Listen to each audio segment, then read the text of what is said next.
Now for the final panel of the day, we will talk about exchanges. How can you find the perfect exchange that meets your needs? Because with the whole regulations, with the whole regulation thing that is coming right now, by the end of the year, every project should be MiCA compliant. The old projects will have 2 more years to become compliant, and the new ones should be already compliant when they enter the market. We had FTX fall. Right now, we're looking at a situation at Binance, KuCoin, Bybit. How can you find the perfect exchange? For that, I will first invite on stage the moderator of the panel, Luca Dejan, managing partner at VDLO Group. Let's give him a huge round of applause.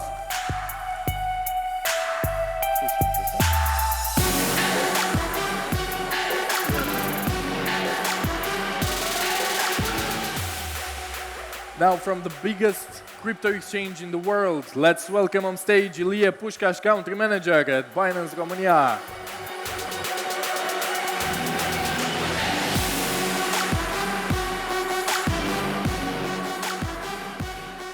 Now we're coming back to Romania. So let's welcome, he came directly from the moon, Marius Morra, CEO at TOKERO. Woo! Let's go.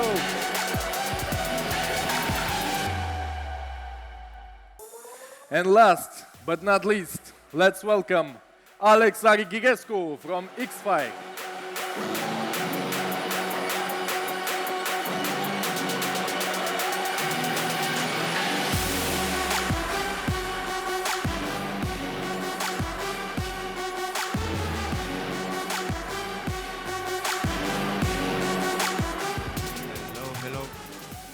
It works? It works, yeah. Hello, everyone. Thanks for being here. I'm very glad to be alongside such amazing speakers today.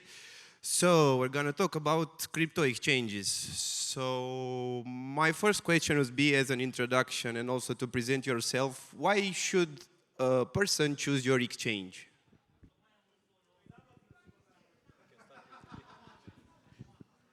Hi everyone, nice to see so many people here today. My name is Ilie Puscas. I represent Binance in Romania. And I believe you should choose Binance because we care about the users. I think we are one of the closest exchange to the users. And even though we're the biggest exchange as well, the way we develop things, the way we build our products, it's all about the user. And even here in Romania, we have a big team to support in the local language, in customer support. We even develop products here in Romania, like Binance Stocks was developed in Iași. And I'm actually waiting for your suggestions on how to develop even more and grow together. Now, it's even harder for us, the challengers, to talk after Binance. But yeah, it was a big challenge for us to see with how type of advantage for the client we can bring. But as I always said, I think at the end of the day is not I don't know, maybe just one user that have only an account, and usually almost all our experienced users in the crypto space have also an account at Binance, TOKERO, or maybe IXFI. It depends a lot on the needs that the client in a specific time has.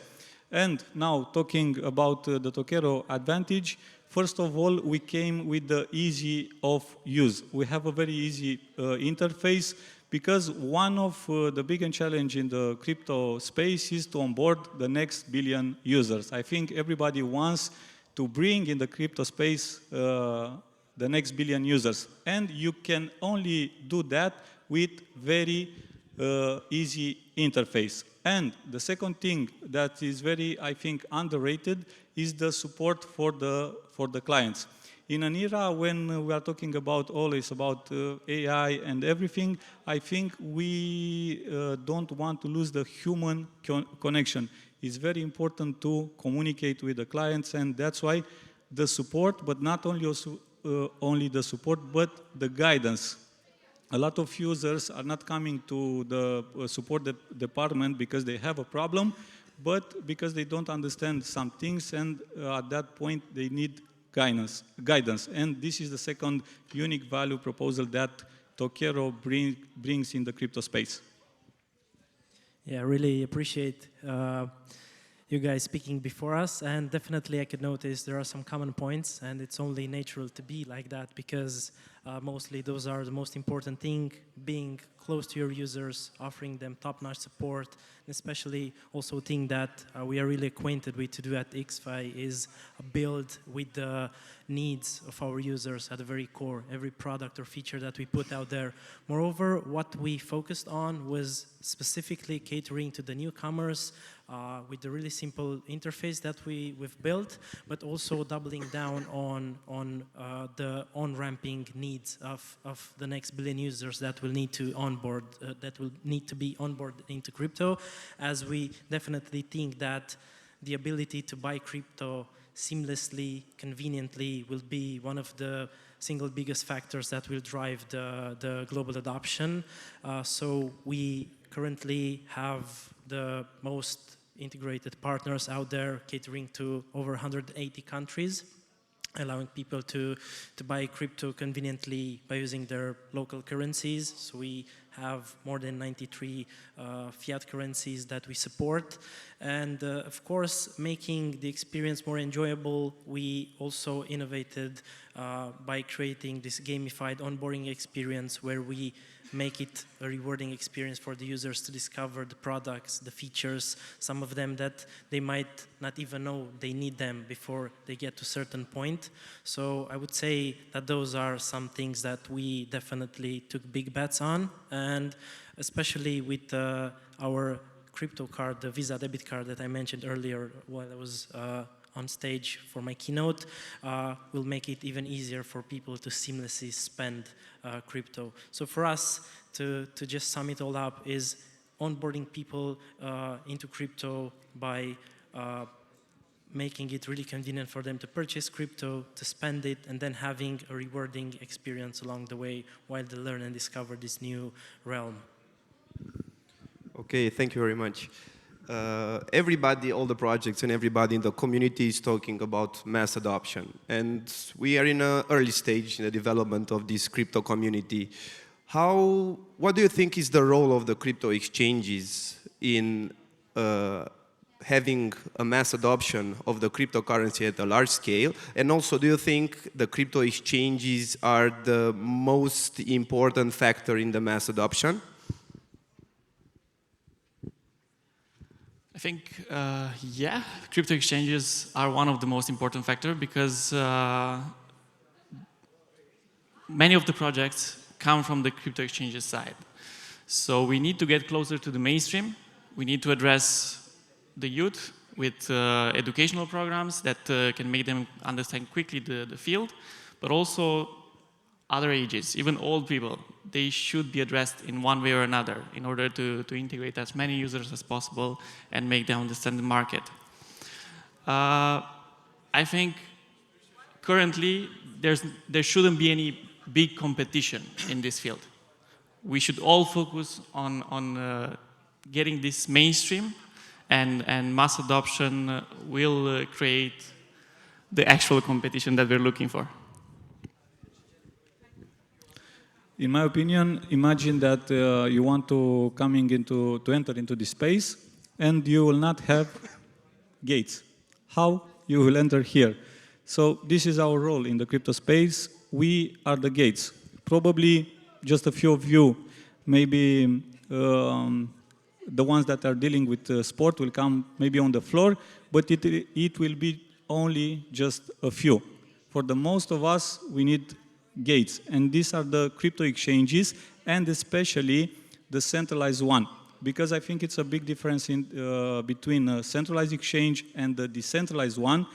Even if we are talking in the crypto space a lot about decentralization, in my opinion, I'm not the biggest fan of decentralization. I think we can use from blockchain transparency, for example, but for users it's much easier to use a centralized exchange. So this is us, the gates in the crypto space. So I definitely couldn't agree more with everything that's been said beforehand. Definitely think that us as exchanges, we are at the forefront of onboarding people to this new space, and also by actively being involved and closely working with regulators in different jurisdictions, trying to find solutions to be compliant and also to bring innovation by catering to any number of or typologies of users, because there might be innovative products or platform that only address like a small fraction of the crypto community, while as an exchange, especially a centralized exchange, you are basically allowing everybody as convenient as possible, no matter the background or the technical capabilities of that person, to seamlessly experiment or do its thing in this space. Moreover, we had a really good experience being licensed in Lithuania, working closely with the local authorities there, and it was not only a one-way discussion from the authorities towards us, but rather a mutual conversation, and we were really happy to see that some of the suggestions that we proposed were implemented and adopted as part of the legal framework. So definitely it's a really big step forward. So I think we all agree that crypto exchanges are a very important actor in this market. So you can have a burden on yourself for the mass adoption. And considering this key pillar in the onboarding process, do you think you have some sort of an obligation to provide education for the people that are going to onboard in this market? And if you do, how do you think you can help in educating the mass market, considering that I think you have the most important word to say in this market, not the classic universities, but you as being the front pillar in this respect, do you think you have an obligation for educating the new people coming in this industry? Yeah, I think we do. Like onboarding so many people needs also to be backed up by good educational platforms. For us at Binance, we have Binance Academy, which offers bonuses for actually doing courses on Binance. But locally, for example, we also launched Binance School, which actually is a partnership with universities, with schools, with local NGOs in education around finance, fintechs, and crypto in general. This is the way you reach the masses, actually. So going to universities, going to big NGOs, understanding how they think, and finding that niche that you both care about. Financial education, it's a must in Romania, and that's why we focus on it. True. And I think the crypto exchanges are a very good teacher for financial education, but the best one, it's crypto. I think this is valid for the most of us. We didn't have, I don't know, extraordinary financial background before crypto. For us, crypto was the first investment, but after that, if you are smart enough, if you have the community around you and very good mentors, you can also diversify to other financial assets. So most of the people are entering in crypto, maybe just for, I don't know, speculating crypto, but after that they understand that crypto is a very good financial tool, and after that they start to diversify the investment, and I think this is the most beautiful part of crypto. Talking about TOKERO and financial education, we just launched our TOKERO Academy, and here we have a very good differentiator because very soon we'll have a layer of general financial education, not only crypto, because as I said, most of the people, when they are coming into crypto, they are touching only crypto, but I think it's very important for them to understand that crypto it's a high-risk investment, and they need also to understand their risk profile. If crypto it's a fit for you, or maybe if not, you are going to stocks, you are going to real estate or other type of investments. Yeah, so definitely we might not have the might or the power of Binance to impact and educate people at the scale that they are doing. We are really grateful for initiatives like that. Definitely Crypto Academy is something that we have planned a long time, and definitely it's in the works. But meanwhile, to keep things practical, we also deliver bit-sized pieces here and there throughout the gamification mechanism that we have in the rewards program, so that people, without even noticing it, they are actually learning about securing their accounts, what 2FAs, what biometrics are, and they are also getting rewarded along the way. So while the academies, and also maybe in the future, we have plans for university programs or scholarships to encourage people to come closer and get more educated about crypto. We are trying to be as practical as possible within the current ecosystem that we have, and that's actually basically rewarding people for learning about crypto throughout the ecosystem and what we've built. I would just like to add here that crypto is a high-risk investment. That's enough. So it should be free education in crypto.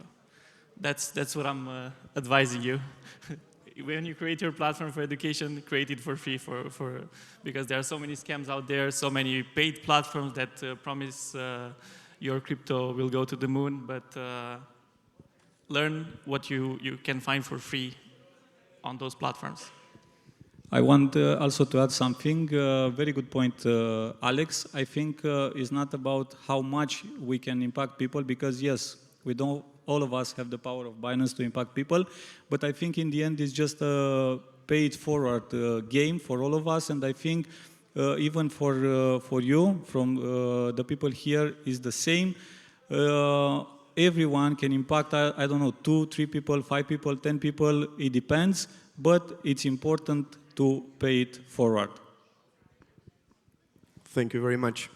So I have a very good feeling that you're getting this education component very seriously, and I fully agree that it should be free, at least for this period of development of the crypto industry, because I think it's a win-win for everybody. It will benefit to everybody. So let's move on to regulation a little, because you all said that one of your key features is being regulated. So everybody knows MiCA, it's coming into force. It will be fully applicable starting from June with respect to stablecoins, at the end of the year with respect to crypto asset service providers as yourselves. First of all, I'm curious about finding out, do you think MiCA is good for the European industry? And the second question would be, how will MiCA impact your day-to-day business? If it's a good one or a bad one, and how do you see the future development with respect to MiCA? For us, I think MiCA is good for Binance. Why? Because we strived in the last 1.5, 2 years to create so many tools to protect the users, and still the potential new users don't trust the field that much. Regulation always will bring more trust, and that's what will help us bring more users to the market. We have the reserve funds at Binance. We have so many tools that say this exchange is safe. However, banks are more trusted. There are other platforms that are more trusted in other fields, not in crypto. Because the lack of regulation, there's a stop of how much we can do. Now I think we can be unstoppable in actually being close to our clients. Yes, MiCA is very important. I'm a big fan of regulations, even if the regulations, unfortunately, are very expensive in terms of money and very time-consuming. And I think everyone that is involved into this process will agree with that. But in the end, for the users, I think this is a very good thing, because imagine that you are scammed. It's very important to have a KYC at the end of the wallet than not have it. And I think there are two major aspects of compliance. First, it's KYC, know your customer, to know the identity. And now, fortunately, we have a very advanced option to do that. We have liveness check, which is, I think, is mandatory now, and also proof of wealth or proof of funds. Also very important, because this means that you can bring into the crypto space, the crypto network, money that are coming from, let's say, frauds. Again, as a conclusion, yes, MiCA is very important. Also, this brings a lot of legitimacy to the crypto space. And I think it's a very, very good thing. Even, as I said, it's very expensive and time-consuming for us. So definitely, I couldn't agree more. I think MiCA is one type of saying that you're leveling the play field, and everybody knows there's a certain set of rules in place, especially for increased trust from the end users, companies that might come closer to this space now that regulations are being adopted. This also helps us, maybe, of course, for me being a marketing guy, MiCA was like profoundly impacting me, because we had to learn to move faster while also moving slower in a way, which was tricky at first. So even before it has to be enforced, like we started maybe 1.5 years ago to get more and more acquainted on how to sustainably ship out products that will be compliant in the future, even if that means to some extent letting go of some features or making it a bit more difficult for the users to get on board at first. But then on the backside of it, you have more increased transparency. You could cover them more in case of like scams, frauds, and overall for the crypto industry as a whole, I think it will be a big improvement that will definitely increase the trust, and we'll see a lot more inflow and people approaching this space that didn't have the trust or the courage to do it beforehand. I can give you a funny definition of MiCA. Is the department of slowing the sales, but increasing the trust. The authorities are very happy with your answers, so everybody's gonna be compliant. One short question in addition to this topic. You know that MiCA won't regulate the DeFi space, and for certain US centralized exchanges won't have a problem with complying with MiCA, but in the meantime, small centralized exchanges will maybe be vanished because they don't have the resources to obtain the necessary licenses. Meanwhile, the DeFi space, the decentralized exchanges will still be unregulated by MiCA. Do you consider this thing as being an unfair competition or some sort of a new competition, considering that this area is also gray and won't fall inside MiCA?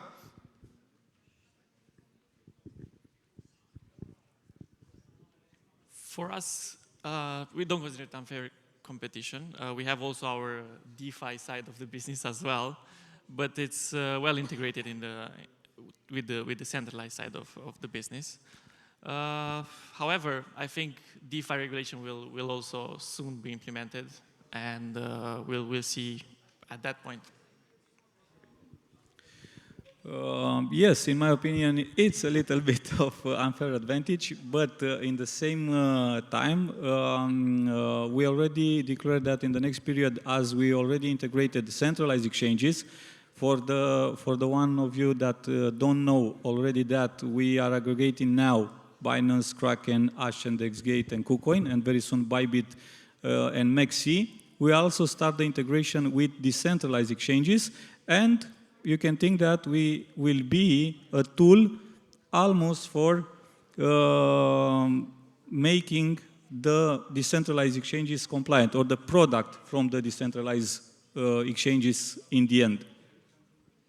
Yeah, I definitely don't think that DeFi or CeFi could exist one without another, so definitely there needs to be a degree of coexistence. And while DeFi still has the ability and flexibility to move a bit faster, maybe push some more exciting or more exotic features out to the market, I also think that it's soon also going to be more strictly regulated to offer a safer playing field, more even playing field, as stated before.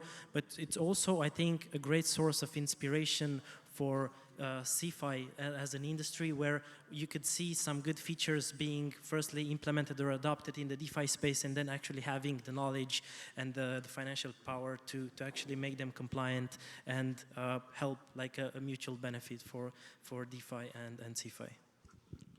Yes, and you can think now for them like a romantic era. I think in 2-3 years it will be completely different. So I think the regulatory framework will be also very soon available for them. There are for certain big pressures on this side of the regulation too. But it's actually from a technical perspective, it's pretty hard to regulate something that is everywhere. Okay, so let's move on about listing projects on your exchanges. What are you looking at when you list a new token on your exchange? What are your, 3 or 5 key features that you're looking at when listing a project on your exchange? You can change the order, of course. Yeah, to be honest, I'm not involved in that process at all. And there's a very small team dealing with listing new projects. However, we can offer support from the Binance Smart Chain team. Any project that wants support from the Binance Smart Chain team has the opportunity to do so. And also, Binance Labs has an involvement, I think, in listing new projects. However, from my general experience with past exchanges, where my past workplaces, I think the terms are quite the same.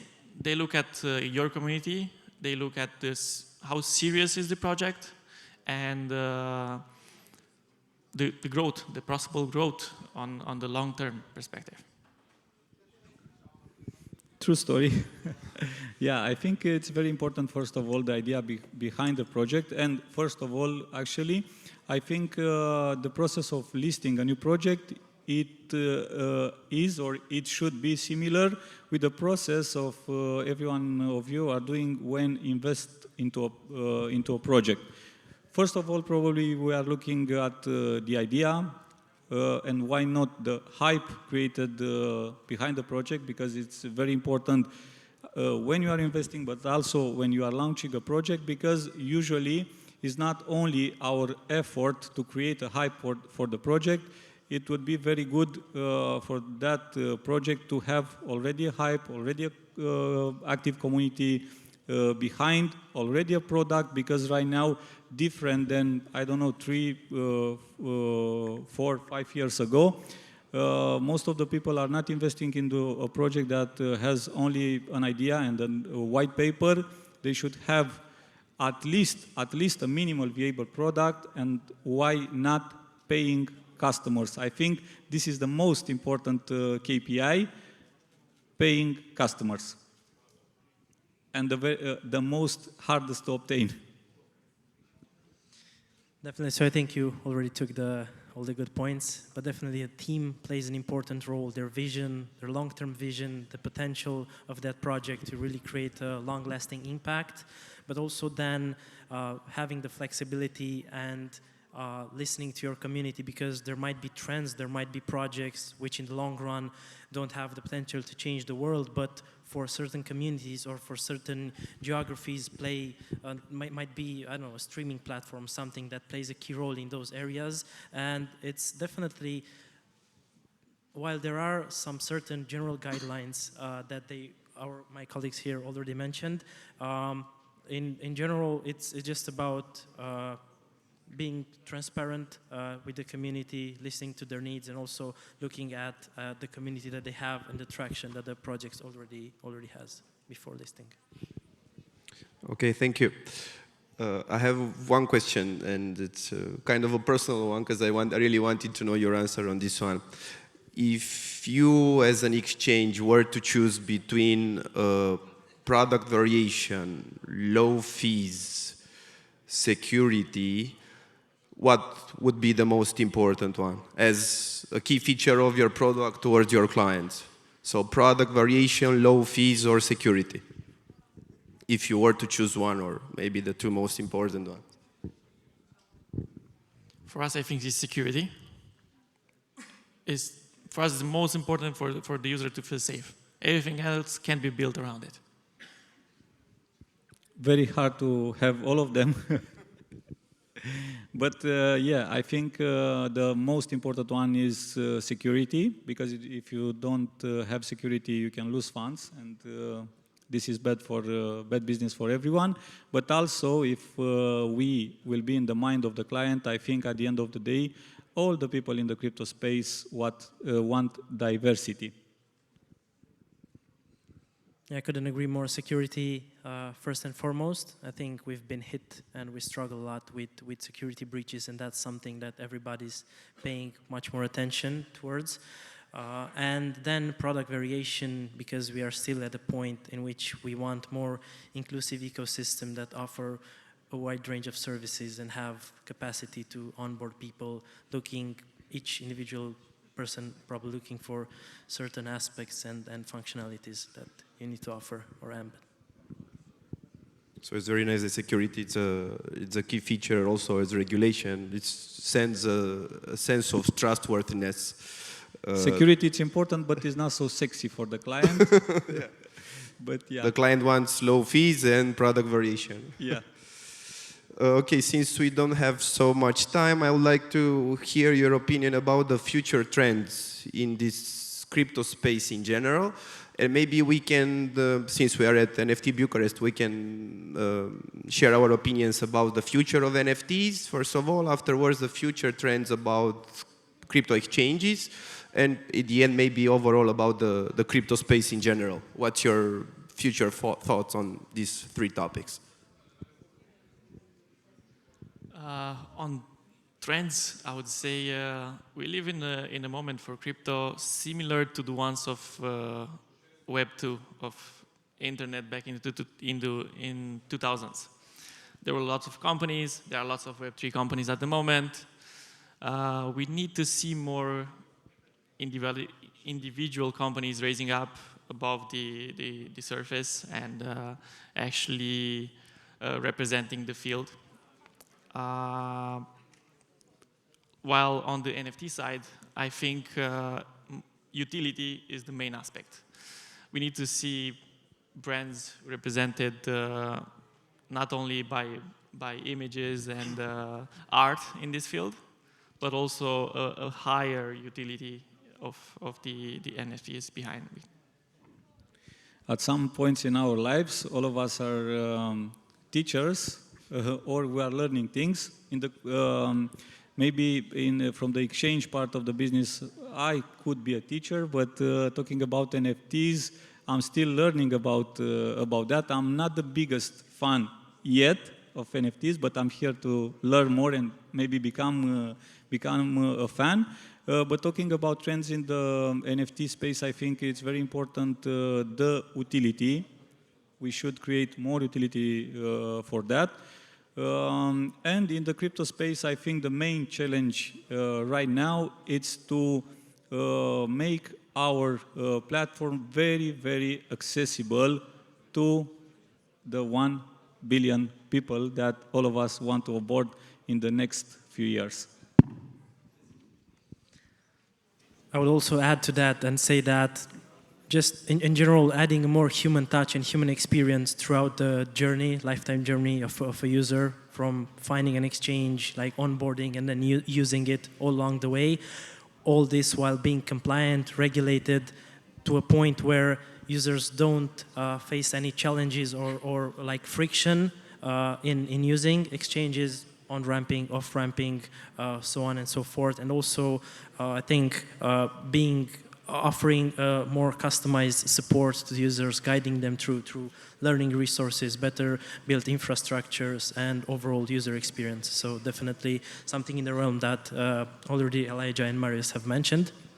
In terms of NFTs, making the switch from just trading art or pixels to real-life use cases, I think there are already companies which are pioneering the way maybe real estate would look like, or land sales will look like in the future, or even I saw a previous example where Harvard was facing issues with so many people faking their diplomas, and comparing to their official statistics, there was double the number of people who graduated on LinkedIn. So I think NFTs will definitely bring real-life benefits, and sooner or later we'll find them scattered around like real-world scenarios more than now. Thank you very much. So if we have any questions, I don't know if we have any time for them, but we might have time for a short one. If not, thank you very much. It's been a pleasure. Thank you too.